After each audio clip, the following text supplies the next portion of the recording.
Recently, there was a study on congestive heart failure and readmission rates to hospitals. And it was interesting that they found that the main reason that these patients were being readmitted to the hospital really didn't have anything to do with their congestive heart failure.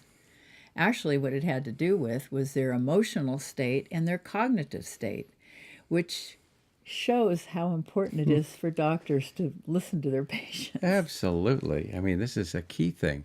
We get too scientific about things and we start doing studies that show the most ridiculous things. If doctors could take time, if the system would allow, if HMO medicine would have provisions for allowing doctors to get to know their patients, then they'd actually understand what some of their situations are, their social situations, problems they have with their families, cultural problems that interact with how they will do when they go home. It would make a big difference on readmission rates to the hospital. Well, we need to encourage doctors, I think, to be healers rather than to be just technicians. And that's what I think a lot of this comes down to. There's no question. When I went to Duke to medical school, this was a long time ago, and I imagine... Back in the olden days. Yes.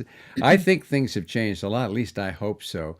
What they taught me was to be objective, to be a scientist, to not get to know my patients, to not be involved with them socially. They shouldn't be my friends. And I remember listening to that going, really? If I don't understand my patients and I don't know them, how am I going to make decisions about what's the right thing for them in a complete sense, in a holistic sense? Well, this is where we talk about body, mind, emotion, and spirit. Yeah, those are all perspectives. It's all one. It's the whole. It's whole person. Sure.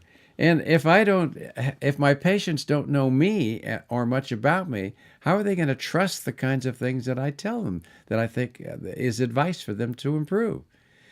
This is a relationship. It's a co-creation of a plan to change a situation that's not working out for people, and it's why they get sick.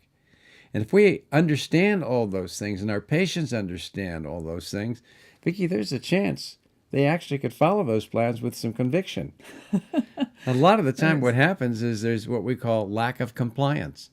Well, yeah, if somebody doesn't understand something and not really committed to it, how can you expect them to follow advice if it's not what they believe is the right thing for Well, I them? think it's great to put this information out there, you know, and for doctors to think about this a little bit more, especially now that Medicare is penalizing them for readmissions to the hospital.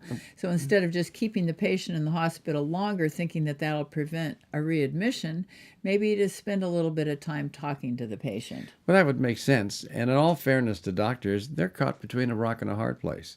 If they spend too much time with the patient, their HMO is going to get rid of them. If they don't spend enough time to get to know them, there are going to be a lot of early readmissions and other kinds of problems that creep up. And that's going to penalize them. Well, what do you think is the relationship, though, between the cognitive and the mental? Well, when patients have cognitive problems or they have emotional problems, as so many of these patients did, I mean, a lot of them are on antidepressants. Some of them have Alzheimer's disease. A whole lot of them have diabetes and hypertension and cancer and other conditions. And you need to pay attention to all of those factors in a very serious way if you want to really understand what's going on in that person's life. That's the whole patient again. Sure. And along with all the things that go with that person's essence.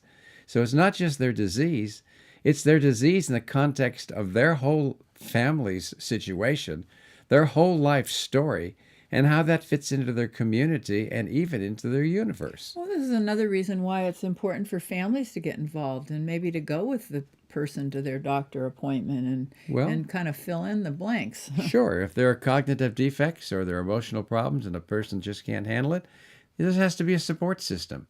The doctor is an integral part of that system, as are families and people who are connected to them.